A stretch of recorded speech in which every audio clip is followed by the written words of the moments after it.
हाँ जी, तो हम बात कर रहे थे कि जैसे खाने में हम गैप देते हैं ताकि हमारा खाना डाइजेस्ट हो जाए। नॉर्मली जब खाना डाइजेस्ट होता है हमारा, तो वो कम से कम 6 से 8 घंटे लगा देता है। और इसीलिए कई बार होता है कि जो व्यक्ति बार बार कुछ खाते रहते हैं ना, तो वो पहला खाना डाइजेस्ट नहीं हुआ, उसके ऊपर कुछ और खा लिया, वो डाइजेस्ट नहीं हुआ, उसके ऊपर कुछ और खा लिया, तो वो फिर रस नहीं बन पाता और हमारे इंटेस्टाइन में पड़ा हुआ वो सड़ता रहता है और वही बीमारी का कारण बनता है। तो जैसे सपोज आपने जो भी खाया, आपने मुट्ठी बंद करी, आपने अपना थंब उसके ऊपर रख लिया, आप ऐसे अगर 20 मिनट बैठ गए, तो उसका रिजल्ट ये निकलेगा कि वो खाना जो आपका 6 से 8 घंटे में डाइजेस्ट होना था, वो आपका 2 घंटे में डाइजेस्ट हो जाएगा। आपको 2 घंटे ऐसे नहीं बैठना है, you just have to do this for 20 minutes. 20 minute या तो पूरा ऐसे कर लें, या 20 मिनट एक एक फिंगर को कर लें। इट्स अप टू यू, आपकी चॉइस है। या 5 मिनट वो फिंगर्स कर लें, या 20 मिनट पूरा यह हाथ कर लें, लेकिन उससे ये बेनिफिट मिलेगा कि आपका खाना 2 घंटे के अंदर अंदर डाइजेस्ट हो जाएगा। तो जब, और ऊपर से वो रस में कन्वर्ट हो जाएगा बहुत जल्दी, और जब बहुत जल्दी रस में कन्वर्ट हो जाएगा तो नेचुरली आपकी पूरी बॉडी में उसका फ्लो जो है वो अच्छा चलेगा। और जब फ्लो अच्छा होगा तो आपको बीमारियां नहीं लगेंगी, आपको कॉन्स्टिपेशन नहीं होगी, आपको बीमारी नहीं होगी। This is very very beneficial thing, आप इसको आजमा के देखिएगा। मैम ये खाना खाने के बाद करना है? Yes, after meal. कितने मतलब कितने मिनट का गैप रखना है खाना खाने के बाद? कुछ भी नहीं है, आप खाना खा के अपने बर्तन सिंक में रख के आए हैं, उसके बाद आप बैठ जाइए, दैट्स इट। क्योंकि आपने वो प्रक्रिया स्टार्ट कर दी, आपने सब चीजों को मेल्ट डाउन करने के लिए। जब भी हम ये मोड़ते हैं तो हम इसको चीज को मेल्ट डाउन करते हैं। जैसे हमारे अंदर, जैसे पहले हमने वायु मुद्रा, अब ये तो हम ऑक्सीजन बढ़ा रहे हैं, यूं हम उसका जो गंदी वायु उसको कम कर रहे हैं, है ना। तो इस तरीके से हम आकाश मुद्रा को मोड़ते हैं, पृथ्वी मुद्रा को, वायु मुद्रा को, इन सब चीजों को मोड़ते हैं। तो उसमें क्या होता है कि वो चीजें जल्दी से जल्दी रस में कन्वर्ट होकर हमारे शरीर में फैल जाती हैं। तो इसलिए ये, हाँ जी, बेस्ट है। वज्रासन इज द बेस्ट आसन, अगर बैठ सकते हैं तो वो करके मुद्रा लगा लें। हाँ हाँ, कह रही हूँ ना, बेस्ट आसन है। आप वज्रासन में बैठिए, ऐसे मुट्ठी बंद कीजिए और अपनी रख लीजिए अपनी टांगों के ऊपर। मैम खाना भी वज्रासन में बैठ के खाना चाहिए? नहीं, खाना खाने के बाद वज्रासन में बैठना चाहिए। ओके मैम, अभी आपने वो चंद्र नाड़ी का बताया था ना, मतलब कॉफी पी रहे हैं तो चंद्र नाड़ी शुड बी वर्किंग, तो एक बार वो बता दीजिए कहाँ पे रखना है उसे, वो हाथ को क्रॉस अप करके। चंद्र नाड़ी के लिए आपको हार्ट चक्र पे। Okay, and for Surya it's Manipur? It's Manipur, और फॉर सुषमना आपको सैक्रल, स्वादिष्टान चक्र। मैम सुषमना क्या होता है? सुषमना मीन्स के बोथ नॉस्ट्रिल्स आपके एक साथ काम करें कुछ टाइम के लिए। Okay okay okay, done done, ठीक है। उसके लिए मैंने एक और चीज आजमाया जी। हाँ जी, Hare Krishna ma'am. One second Aneja ji कुछ पूछ रहे हैं। इसके लिए मैंने ये कुछ और भी आजमाया हुआ है चंद्र नाड़ी के लिए। हाँ जी, बताइए। जैसे दाई चल रही है मेरी, उसमें लेफ्ट सोया हूँ, दाई चल रही है, अगर मैं करवट राइट कर लेता हूँ तो हाँ, वो तो रात को तो करते ही करते हैं। यू नो, भगवान ने सिस्टम ऐसा बनाया है, आदमी जब सोता है, जब हम सोते हैं तो हम प्रेफर करते हैं कि थोड़ी देर के लिए हम लेफ्ट ही सोते हैं। उसका कारण ये है कि हमने जो भी दिन भर का खाया हुआ है, हमारी सूर्य नाड़ी चलेगी तो वो जल्दी डाइजेस्ट हो जाएगा। उसके बाद भगवान ने ऐसा सिस्टम बनाया कि जैसे हमारा वो चीज कंप्लीट होती है, हमें पता नहीं चलता हम नींद में कब करवट बदल लेते हैं। और वो जो हम करवटें बदलते हैं वो सिस्टम भगवान ने क्रिएट किया हुआ है, उसके बाद भगवान के द्वारा हम चलते हैं, फिर हमारी अपनी इच्छा नहीं होती है। बट इट्स गुड कि जब आप लेटते हैं उस टाइम तो आपको लेफ्ट साइड ही पहले लेटना है। आप क्या बोल रहे थे? अभी आप कोई प्रश्न कर रहे थे ना अनेजा जी से पहले, अनेजा जी के साथ ही शुरू किया था। आप भी पूछिए, क्या बोल रहे थे? I don't know Meena ji. मैं बोल रही। ओके मैम, मैं रीता जीरापुर से। हाँ जी मैम, ये अगर मेरे दोनों स्वर चलते रहते हैं तो उसका मतलब क्या है? मैंने अभी बताया ना कि अगर दोनों स्वर भी आपके अधिकतर चलते हैं तो वो भी इट्स नॉट गुड। और अगर ऐसे चलते हैं तो आप एक काम किया करो, नाड़ी शोधन किया करो। जी ठीक है, जैसे नाड़ी शोधन मीन्स आपने अपना सिर्फ राइट साइड बंद कर लिया, लेफ्ट साइड से breathe in breathe out, breathe in breathe out, और कुछ देर के बाद इसको बंद किया, इधर से ब्रीद इन ब्रीद आउट। ठीक है, तो थोड़ी देर नाड़ी शोधन कर लिया करो, 5-5 10-10 मिनट दोनों साइडों से।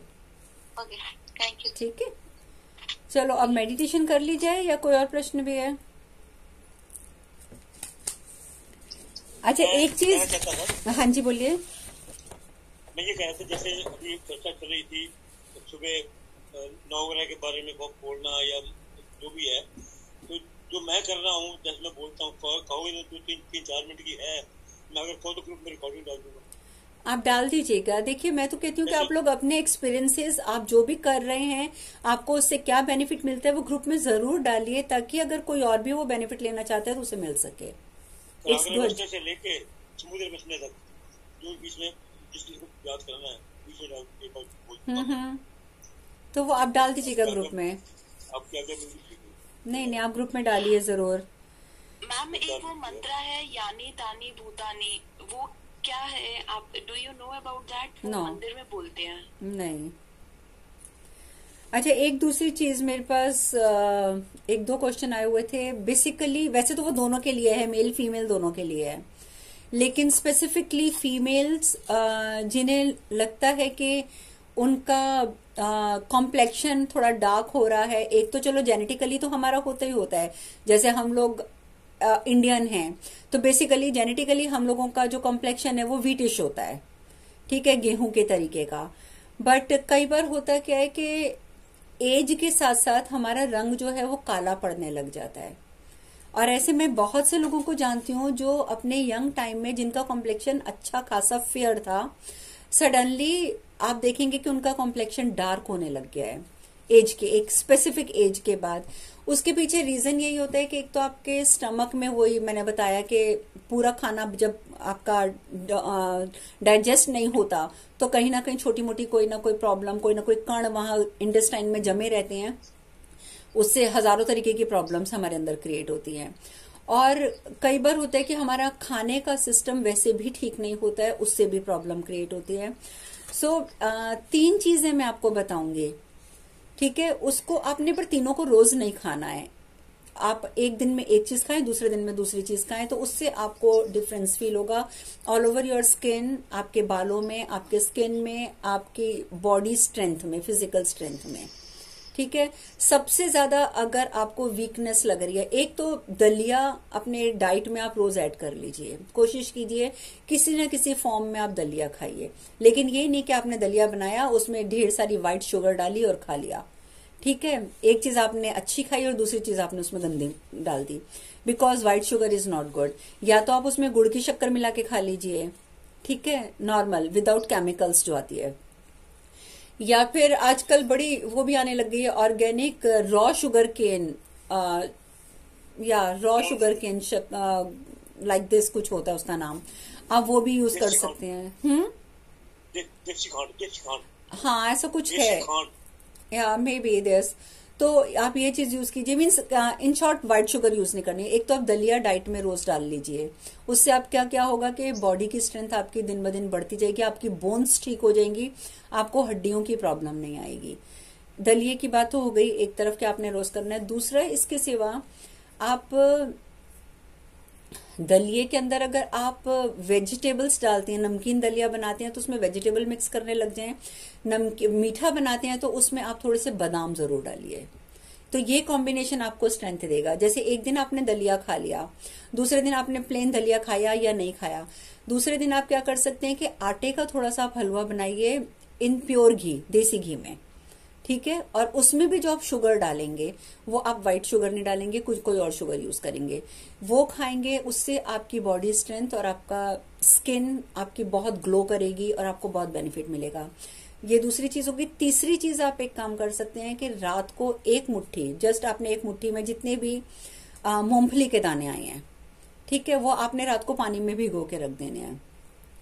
सुबह आपने मूंगफली के वो दाने या तो चबा के खा जाने हैं, या उसकी आप पेस्ट बना लीजिए, आप उस पेस्ट को खा लीजिए और उसके साथ एक केला खा लीजिए। पीनट प्लस बनाना, ये 2 चीजों का कॉम्बिनेशन है। जैसे मैंने आटे का हलवा बोला है तो उसमें कॉम्बिनेशन आपको बादाम का डालना है, देसी घी और बादाम, ठीक है।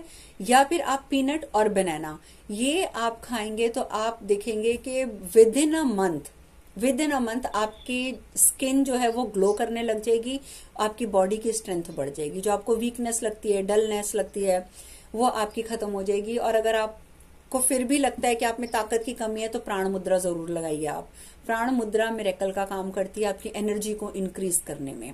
जब आपको लग रहा है कि आपको कमजोरी लग रही है, डलनेस लगनी है, तो प्राण मुद्रा लगा लीजिए। और अगर आपको लग रहा है कि आपका रंग काला पड़ रहा है, स्किन में प्रॉब्लम आ रही है, तो आप उस टाइम पे ये वरुण मुद्रा लगाएंगे, छोटी उंगली को ज्वाइन करेंगे। उससे आपकी सारी स्किन प्रॉब्लम्स ठीक हो जाएंगी और आपका जो चेहरा है वो भी आपका ग्लो करेगा। और पीनट और बनाना मैंने बता दिया, वो खाएंगे तो उससे चेहरा भी आपका ग्लो करेगा और साथ में आपको बॉडीली स्ट्रेंथ भी डायरेक्टली मिलेगी। आपको फिर उस टाइम पे स्पेसिफिक मुद्रा लगाने की भी जरूरत नहीं पड़ेगी।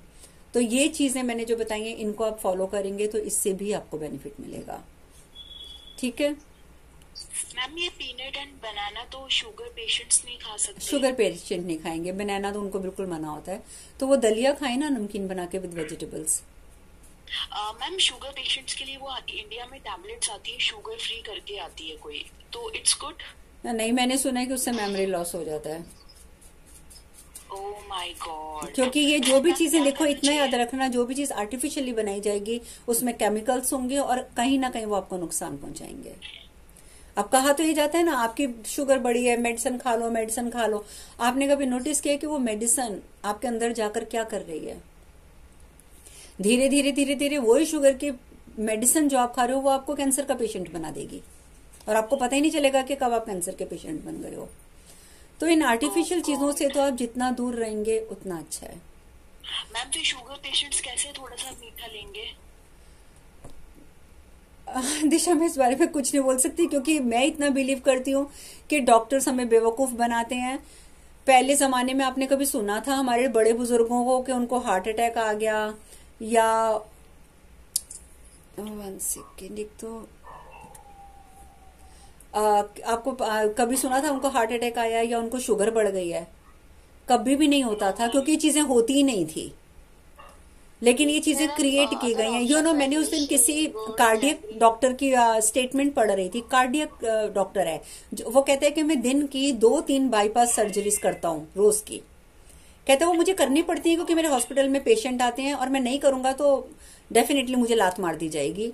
लेकिन वो कहते हैं कि सच्चाई है कि हार्ट प्रॉब्लम होती ही नहीं है, कोई ब्लॉकेजेस नहीं होती है हार्ट में, कुछ नहीं होता है। भगवान ने सिस्टम ऐसा बनाया है कि हमारा हार्ट खुद, अगर हम एक्सरसाइज करते हैं, योगा प्राणायाम ये सब कुछ करते हैं, तो खुद ही वो सब चीजें नॉर्मली हमारी काम करती हैं, तो प्रॉब्लम होती नहीं है। लेकिन वो जरा सा क्या होता है, अभी ये न्यूयॉर्क में एक केस हुआ है मेरे पास, वो लोगों ने आए थे, उनसे बात हुई थी मेरी।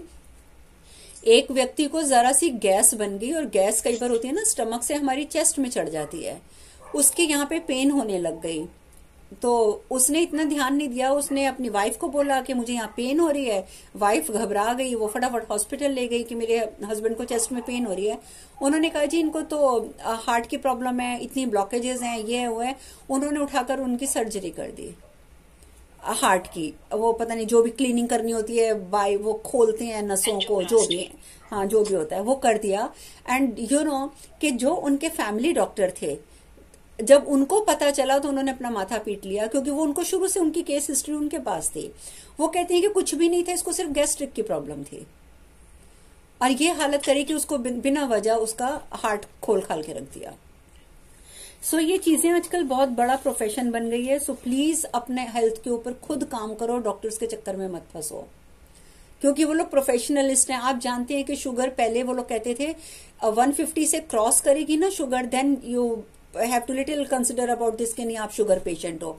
फिर उनको फिर जब दवाइयां क्रिएट हुई तो उनको लगा कि नहीं जी ये तो पेशेंट ही नहीं है, क्योंकि सभी की 150 के आसपास रहती है शुगर का, तो कोई पेशेंट ही नहीं है।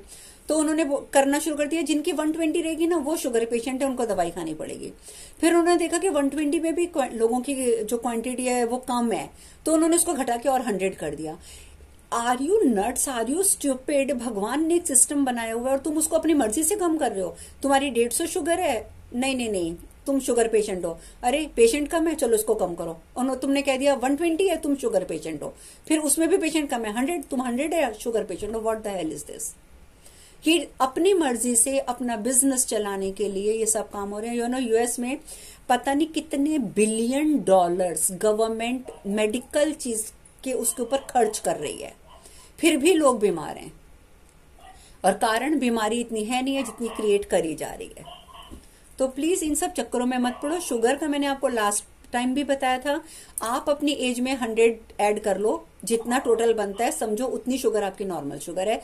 दिस इज द फंडा इन अवर आयुर्वेद। ठीक है, तो इसलिए इतना डरो मत। ले रहे हैं उनका कुछ नहीं हो सकता। नहीं, अब मेरी आंटी हैं वो मेडिसिन ले रही हैं और अब धीरे धीरे उनकी मेडिसिन कम हो गई है, वो ये सब चीजें फॉलो कर रही हैं। वो पहले अगर 2 टैबलेट थी 2 से 1 पे आई, 1 से अब वो हाफ पे आ गई हैं एंड आई एम होपिंग कि वो हाफ भी छोड़ देंगी। उनका एज कितना है? नियर 65। ओह गॉड मैम, जो इंसुलिन टेकर है वो कहाँ जाएंगे फिर? उनको तो आदत पड़ चुकी है। तो आदत तो टैबलेट वालों को भी पड़ गई है, तो उसका डोज धीरे धीरे वो भी तो डोज कम कर रही हैं। वो क्या करती है? एक्सरसाइज करती है? एक्सरसाइज करना है, प्राणायाम करना है, मंत्र जाप करना है। आप जो भी अपनी बॉडी के लिए करते हैं, आप अपना माइंड बॉडी सोल तीनों को बैलेंस बनाकर चलेंगे तो आपको ये चीजें होंगी ही नहीं। यस मैम, ये तो बिल्कुल ठीक बात है। क्योंकि आप एक चीज को सिर्फ एम्फोसाइज करेंगे, आपने सिर्फ जिम कर लिया, what about your mind and soul? तो आपको तो तीनों को फूड इक्वली देना है, और जिस दिन आप माइंड बॉडी सोल तीनों में बैलेंस बना लेंगे उस दिन ये समस्या खत्म हो जाएगी। दीदी एक बताना